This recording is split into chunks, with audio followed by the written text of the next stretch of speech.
Rusia ka vendosur më shumë se 150.000 trupa në kufirin e Ukrainës. Bota po mban frymën përballë një përshkallëzimi shumë të fortë të konfliktit. Lufta e filluar në vitin 2014 rrezikon të përfshijë gjithë Ukrainën. Ditët e fundit paralajmërimet për një sulm të mundshëm janë kudo. 8 vite i kanë kushtuar Ukrainës më shumë se 14.000 jetë deri më sot. Rusia thotë se raportet për një përshkallëzim janë shqetësuese. Britania, Shtetet e Bashkuara të Amerikës dhe NATO ngren alarmin për granatimin në rajonin e Donbasit. Sipas tyre, kjo mund të jetë pjesë e një përpjekjeje ruse për të krijuar pretekstin e sulmit. Prova për këtë erdhi nga Jens Stoltenberg. Zyrtari i NATO-s tha se Rusia mund të pushtojë Ukrainën me pak ose as pak paralajmërim. Për të folur më gjerë për situatën aktuale, në lidhje me depërshkallëzimin e konfliktit Rusi-Ukrainë, kemi intervistuar kryetaren e Komisionit Parlamentar për Integrimin e Ukrainës në Bashkimin Evropian, Ivana Klimpush. Pse po vepron Rusia pikërisht tani? Cila është strategjia e Putinit në Ukrainë dhe a dëshiron vërtet të pushtojë gjithë vendin? Well, you see, I think that Putin is testing the West. He's not only testing Ukraine in this particular moment. I think he saw that the response to the attack back in 2014 was not as strong from the unified West. And also there were some developments going along in different countries within the Western community, so to say. And also here in Ukraine, I think over the last 2 years, we also got a bit weakened. So he uses always the time when he thinks that his foe is not prepared enough. So I think it's about really trying to divide the West and see whether he can push forward and whether he can push further to achieve his goals, not only in Ukraine. Yes, you see, he doesn't want just Crimea or just eastern part of Ukraine. He wants it all. He wants the whole country to be under his control.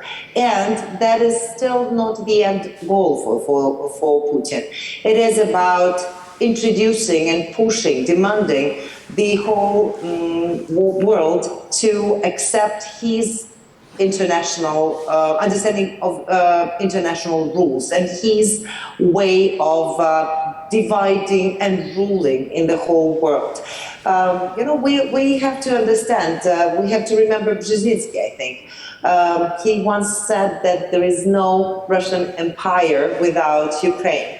And obviously there is no restoration of USSR 2.0 without Ukraine. And Putin also understands that. He's encouraged and inspired by his success in Belarus, but which is undergoing basically this annexation process right now. He's inspired with his success in Kazakhstan, where he also got his kind of way of sorting out the situation that has risen in that country. So Ukraine, on his menu, is the next in order to kind of reunite in some way the Soviet Union and use it as a platform to further attack the whole West. Duke folur për diplomacinë, a ka një vit të kuqe, kushte që Ukraina nuk do të pranojë kurrë? I think it's about our civilizational choice. This is a clear red line. We are paying for our choice and our path a very serious and dire price, starting from 2014. I think it's about Ukraine not going back to Russian sphere of interest, not going to become part of the Russian Empire in any format. And it's about not compromising our European integration and Euro-Atlantic integration aspirations. And that is the very clear red line for me as a member of that societal group that participated in the Revolution of Dignity, and I think that this active part of the Ukrainian society is going to actually strongly defend this particular choice and this particular goal of the society. And what do you think of the Western response after the meeting of NATO defense ministers and in the light of the dynamics till now? You see, Russia is saying one thing, and then we see that Russia's actions are totally different from what it is trying to present to the whole world. And we see that, unfortunately, with all the rhetoric that they are finally moving back part of their military from Ukrainian borders, this is not something that corresponds to the reality. And this is not something that we see on the ground. With regard to NATO response, I think first and foremost, we are happy and grateful that NATO, in its response to Russian Federation, has clearly stated that decision about NATO's enlargement or further expansion lies within NATO itself and the aspiring countries. And it's not for any third country to decide that. For us, it's a very, very serious and very important message. And we believe and we hope that once we do the transformation work we need to do here at home, the doors to NATO that supposedly remain open, that they will actually be opened for real, and that we will be part of the Western world as we deserve it. That's one thing. With regard to also, holding this unity, this we appreciate this, but I still see a little bit kind of a low common denominator for that unity, because different countries are behaving in a different way, and we highly appreciate all those who decided that it is really time right now to help Ukraine with the military and defense capabilities, with sending us additional weapons, with also opening for us additional credit lines in this particular time, because all of this makes us definitely more capable and more resilient and stronger. So we would like to see that unity kind of engaging all the member states of NATO, but that so far is unfortunately not the case. And we understand that and we see that. And I think that it's about both Ukraine, in particular member state country dialogue, but it's also about dialogue within NATO, because you have to understand it's not exclusively about Ukraine. It's about European security, it's about global security, it's about international law and rules that we will be following in the future. Russia is gathering around Ukraine, is gathering this forces for so-called training, and Russia is fully violating even the basic Vienna document that foresees that Russia has to notify the country that is bordering this or those trainings 42 days ahead of time if more than 9,000 soldiers and officers are gathered for the training, or if it's more than 250 tanks are gathered. It's interesting that back in 2021, Russia has actually followed these rules, but right now it decided to just disregard anything that is keeping the world order and is keeping the security of the world after both the end of the World War II, but also after the end of the Cold War. Në gusht të vitit 1991, do të shpalli pavarësimi i shtetit modern të Ukrainës. Ukraina ishte një nga 3 ish-shtetet sovjetike jorusa, duke përfshirë Bielorusinë dhe Kazakistanin, që doli nga kolapsi sovjetik me armë bërthamore në territorin e saj. Përmes memorandumit të Budapestit në vitin 1994, Ukraina hoqi dorë nga armët e saj bërthamore. Kjo për të garantuar njohjen e pavarësisë dhe sovranitetit të saj nga të gjitha shtetet, përfshirë Rusinë. Shtetet e Bashkuara, Britania, Rusia dhe Ukraina ishin nënshkruesit e memorandumit. Ky memorandum do të plotësohej në vitin 1997 me nënshkrimin e aktit themelues midis Rusisë dhe NATO-s për sigurinë dhe bashkëpunimin. Të dyja këto marrëveshje nuk u respektuan nga Rusia në vitin 2014 me aneksimin e Krimes dhe me nxitjen e konfliktit separatist në Donbas. Për të zgjidhur luftën në rajonin tani më separatist të Donbasit, u krijua formati Normandis. Formati është grupi i kontaktit mes 4 shteteve: Francë, Gjermani, Rusi dhe Ukrainë. Nga ky format do të nënshkruheshin 2 marrëveshjet e Minskut, të cilat ende sot e kësaj dite nuk po zbatohen. Pse formati Normandis pothuajse gjithmonë ka dështuar?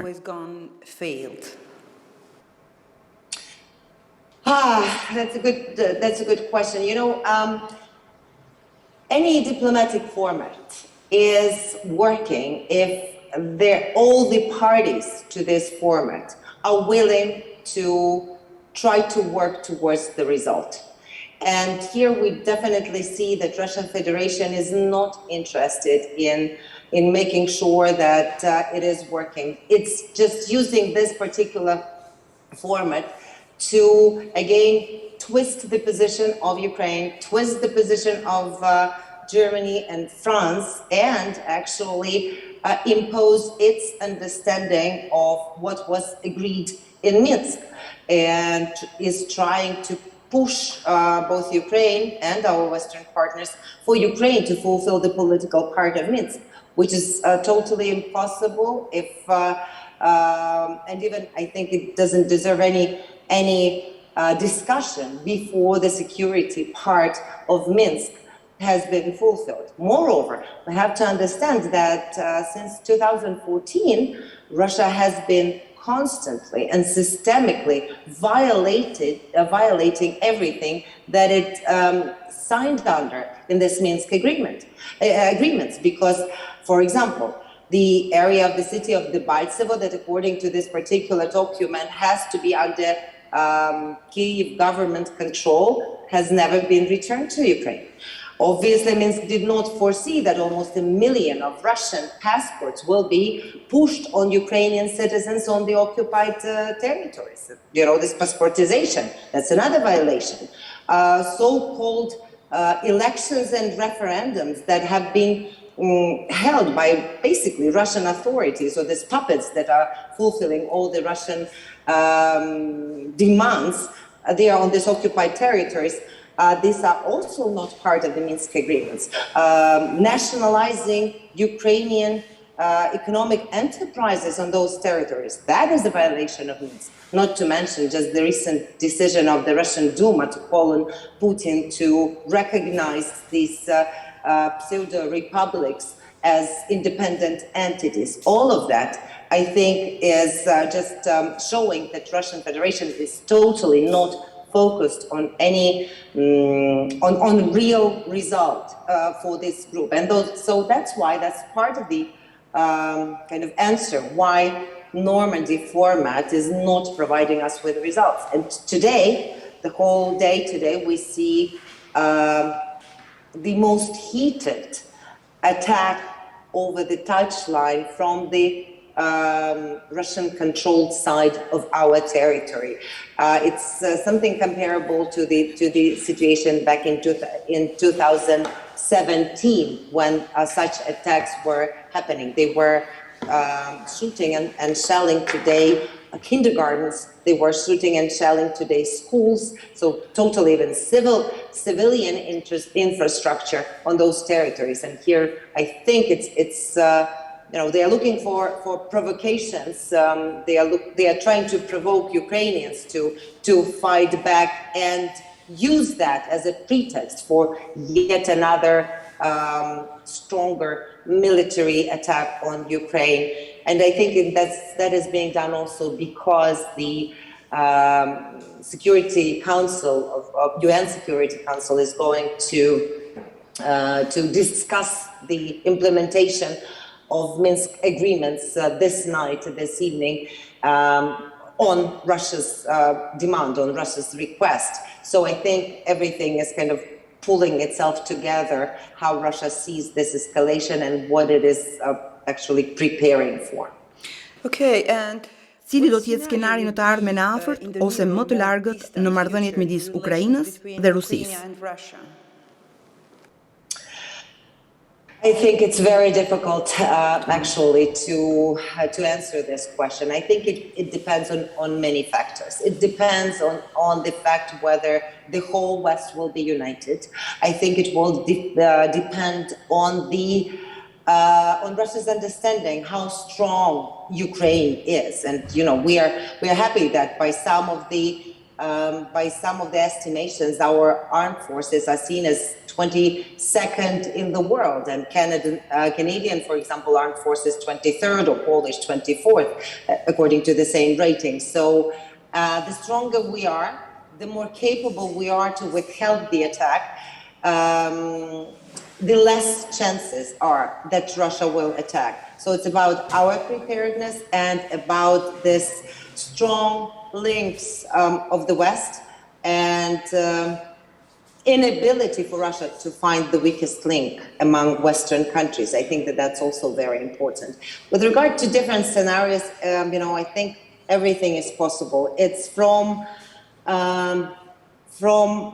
imposing and forcing Ukraine to fulfill Minsk in the Russian reading of this Minsk agreement, which has nothing to do with what actually was signed, to basically the full-scale military attack or hybrid attack that will be backed by the military attack on Ukraine. Well, there's also probably a scenario of status quo as well, but I think that the stakes have been raising so much from different sides that probably this is the least possible scenario in this particular moment. And if you would ask me which scenario I'm most afraid of, I think it's about Minsk being fulfilled on Russian terms, because the other scenarios mean still that we are struggling. We are continuing to struggle, and we still have a chance to actually remain independent, remain part of the democratic world, and restore our territorial integrity, even maybe with a very serious losses. A janë ende të vlefshme memorandumi I vitit 94 dhe akti themelues I vitit 1997? They say that Bismarck has said once that any agreement signed with Russia at that point, not Russian Federation, obviously, is not worth the paper which it is signed on. So we see that, unfortunately, Russian Federation is not honoring any of the commitments it has undertaken upon itself up to date. If you're talking about Budapest Memorandum, I think it is valid. It should be valid with regard to our partners like the US, the UK, France, who have also signed this document. And maybe right now it's also a point when they understand this responsibility and are trying to help to Ukraine. But I think, we lost some time back in 2014 when this was the first document that was violated by the Russian Federation. It has violated also the so-called big agreement between Ukraine and Russian Federation about friendship and about partnership and so on. So it's in ruins for sure. So with regard to the founding act, I'm assuming that you are talking about this document between Russia and NATO, right? So, yes, I think that also, Russia disregards those possibilities and that have been put down in on paper between NATO and Russian Federation. We see that Russian Federation is kicking out the monitoring mission of the OSCE from the occupied territories, even though it has the right to be there. For example, on the occupied territories. Again, I mentioned that Russian Federation disregards this notification issue from the Vienna document as well. So I think These documents, unfortunately, are hardly standing in this particular moment, and they are hardly surviving all the violations and cynicism of the Russian Federation. And do you have information? Kush janë vendet që dërgojnë më shumë mercenar për të luftuar në Ukrainë për krahas separatistëve të Donbasit? Alongside the Donbas separatists? I do not have that kind of factual information, but what we saw, obviously, from the people who were already put either behind the bars or have been already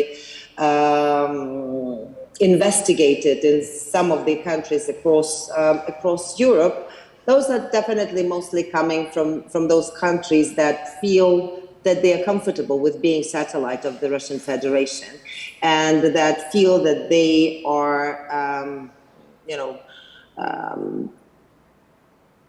fine with Russian, so to say, protection or Russian sphere of influence on their territories.